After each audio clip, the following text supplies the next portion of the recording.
Los accidentes cerebrovasculares están considerados una emergencia de primer grado. Eso nuestro invitado nos explicará qué es. Y es más del 80% de los casos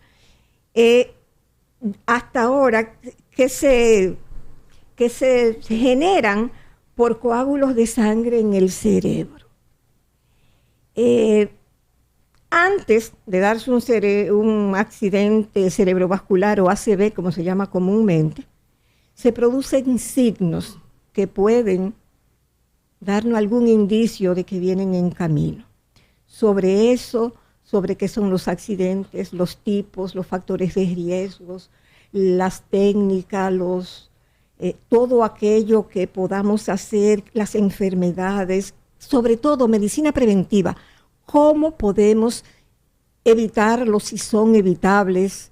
¿Cuáles son los riesgos que tienen las mujeres embarazadas, los adultos mayores? Todo eso lo vamos a hablar hoy aquí en Madre Paso a Paso con el doctor Elvin Cruz Lora, internista neurólogo, el cual presta servicio en el Centro Médico Moderno, y los teléfonos de contacto, desde ahora mismo lo voy a decir, 809-547-2397, 809-547-2397. Durante todo el trayecto del programa lo vamos a estar repitiendo y luego vamos a tomar llamada del público, pero vamos a dar la bienvenida al doctor Cruz Lora. Doctor, un honor y un privilegio tenerlo por aquí. Gracias por la invitación nueva vez al programa y un saludo a todos nuestras y nuestros oyentes. Un placer estar aquí. Ya. Antes de entrar en materia, vamos a ir de lo general a lo particular, doctor, pero vamos a decir que para que ustedes vean la importancia y cómo poco a poco la tendencia cada vez más a que hayan accidentes cerebrovasculares ha crecido. En Estados Unidos es la quinta, usted y yo hablábamos fuera de cámara, la quinta causa de muerte. A nivel mundial es la segunda, después de las cuestiones cardíacas. Así es. En República Dominicana, ¿cuál es la situación en su experiencia y en su consulta en el día a día? Sí, realmente va muy similar. Usted sabe que aquí en el país no tenemos una base de datos estadística para llevarlo, pero se aproxima mucho a ese dato. Dentro de las primeras 3 causas de muerte a nivel mundial, las enfermedades cardíacas, el cáncer y el accidente cerebrovascular siempre van ahí liderando, ¿no? Y va variando de país en país. Pero es algo demoledor. O sea, la cantidad de casos de accidentes cerebrovasculares en mujeres, en adultos mayores, ahora uno lo está viendo cada vez más en jóvenes. Eso. Y es algo que hay que tenerlo pendiente porque aparte de ese número, hay otro número interesantísimo, que es la primera causa de discapacidad en etapa de vida productiva.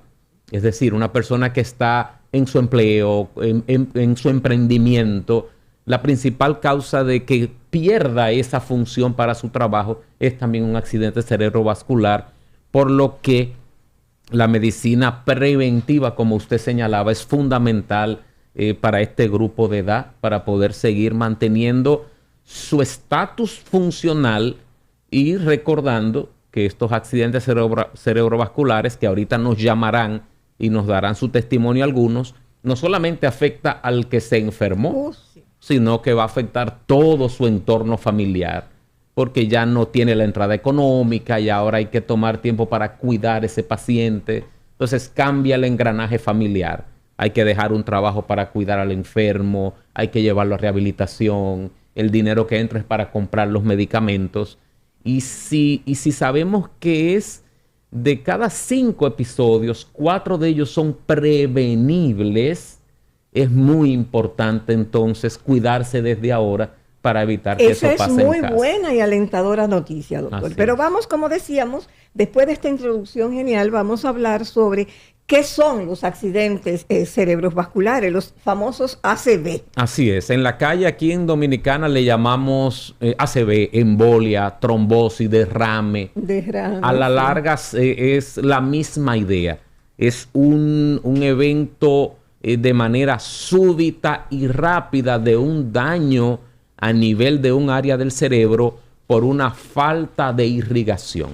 Sea porque un vaso sanguíneo dejó de llevar la cantidad de sangre suficiente, que en ese caso sería una trombosis, una embolia que provoca, estando en el vaso sanguíneo, una isquemia en el cerebro donde no llega la sangre, o porque un vaso sanguíneo se rompió por la presión alta, se rompió porque tenía una formación anormal y esa sangre cae en el lecho del cerebro y provoca también un daño.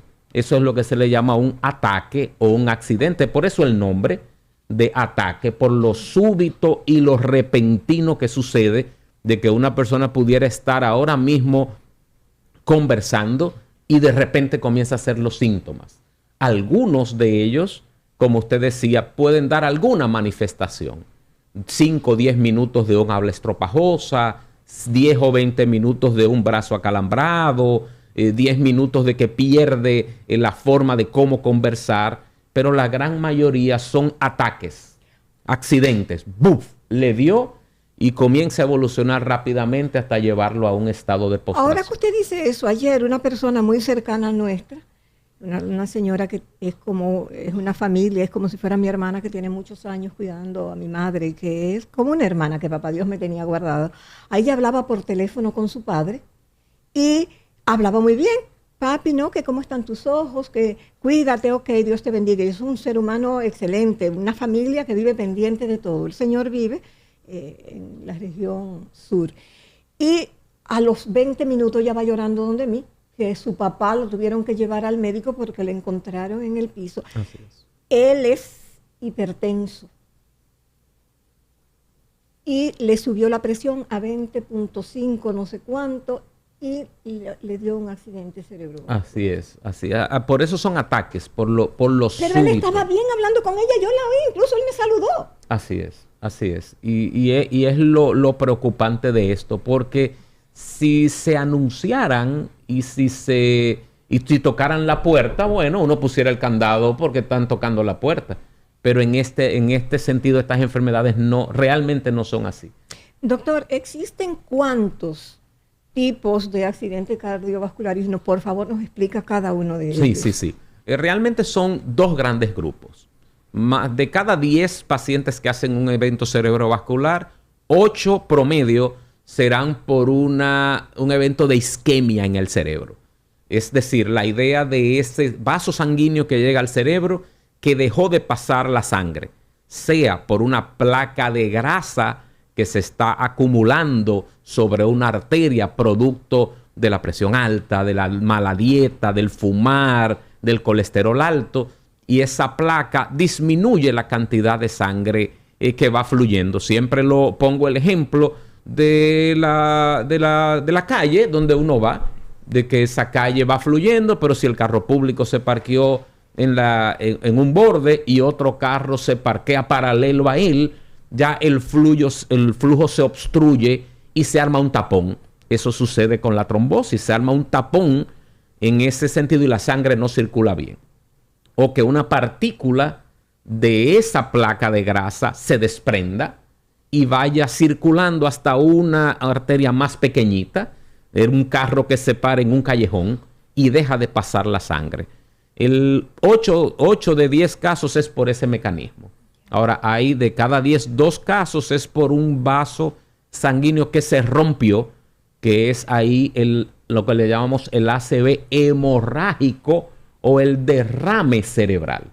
Hay un evento que es muy interesante, que es cuando se mezclan, es decir, un área dejó de llevarle sangre por el trombo o por el émbolo, el vaso, el cerebro se va dañando y va dañando las arterias que quedan todavía y de repente deja pasar sangre y comenzó a fluir de nuevo, pero ya los vasos sanguíneos en esa zona están dañados y la sangre se derrama sobre el área dañada. Doctor, y entonces en ese caso, ¿es mucho más riesgoso y más grave o no? De todos los pacientes que hacen isquemia, hay 1/3 de ellos que esa isquemia se convierte en derrame cerebral, que es lo que se le llama una isquemia con transformación hemorrágica. Ya. Entonces eso lleva a un evento más largo, con días más de internamiento, con otras complicaciones que se presentan en este caso. Doctor, mire, nosotros tomamos llamadas siempre a partir del segundo segmento, pero como usted ve,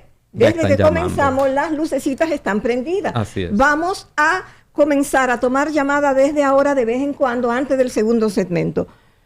Buenos días, madre, paso a paso, su pregunta, por favor. Sí, en dicho caso de que ya tuve un accidente cerebrovascular, ¿puede volver a pasar? Y si es posible, entonces, ¿cómo yo pudiera prevenirlo? Gracias, interesantísima su pregunta. Doctor, que si una persona ha tenido un accidente cerebrovascular en dicho caso, ¿si puede volver a pasarle de nuevo? Sí, definitivamente sí. El riesgo que una persona tiene de hacer un derrame cerebral es mayor en quien ya ha tenido uno. ¿Por qué?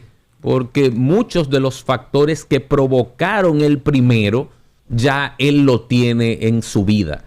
Porque en el caso suyo, por ejemplo, no digo que sea así, pero la toma usted misma de ejemplo, si usted tiene un factor de riesgo de que sufre de la presión alta, o que tiene un problema de arritmia cardíaca, o que tiene un problema de colesterol alto, si esos factores no se logran controlar, ya usted vive con ellos y tiene más chance de tener un segundo, y por eso es que se hace mucho hincapié en la necesidad de la prevención después de ese evento. Nosotros manejamos dos tipos de prevención. La prevención primaria, que es aquella en la que nadie ha tenido un ACV y hay que tratar de prevenir que le dé, y la prevención secundaria en aquel que ya le dio para que no le vuelva a dar.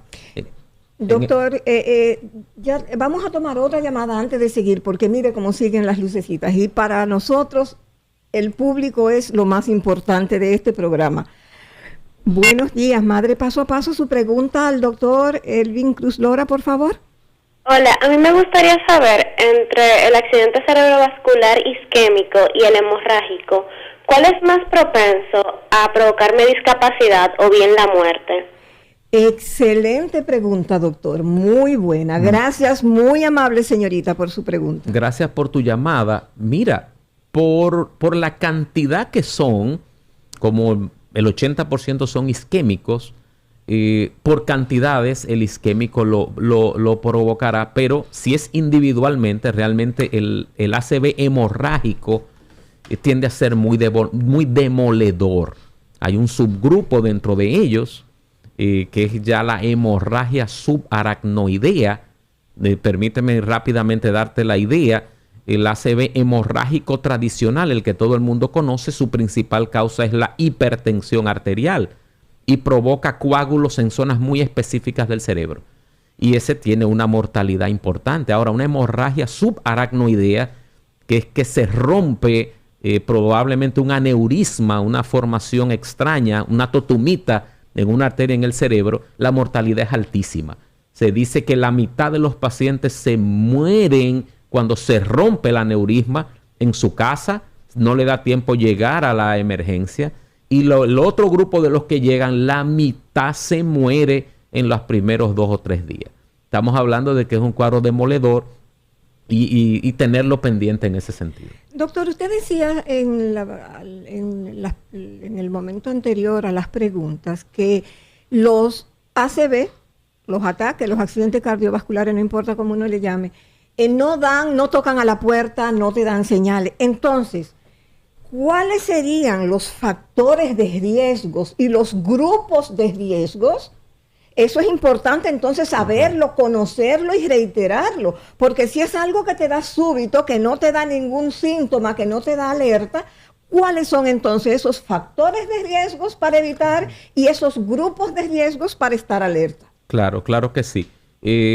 Simplemente señalar de que en algunos grupos existe el aviso, ¿no? En algunos grupos. que es el ataque isquémico transitorio, que es el aviso, en algunos, que es la sensación de habla estropajosa, boca torcida, inestabilidad para caminar o un brazo acalambrado o sin fuerza, que dura de 5 a 10 minutos. Algunos hablan de horas, hasta 24 horas. La experiencia de uno es que la mayoría de gente no busca ayuda médica y se queda en su casa. Prefiere tomarse un té, prefiere que le soben algo, por el temor de ir a una emergencia. Y minimizan eso y pudieran haber prevenido un evento en los próximos días. Ahora, los factores de riesgo para tener un accidente cerebrovascular están un grupo que uno no puede modificar, que sería la edad. Mientras más edad se tiene, más chances se tiene de tener un accidente cerebrovascular. Está la hipertensión arterial. Personas hipertensas, usted sabe como el dominicano, que el dominicano le hablan de hipertensión arterial, que usted es hipertenso y dicen que no, que eso es mentira. Y se lo tratan con avena, que beben algo con limón y no quieren tomarse los medicamentos. La vida sedentaria, una persona que no sube escaleras, no hace ejercicio. La obesidad es un factor de riesgo importante. Las arritmias cardíacas es un factor de riesgo importante. En las mujeres, la menopausia es un factor de riesgo. En las mujeres que fuman y tienen migraña, el anticonceptivo oral es un factor de riesgo.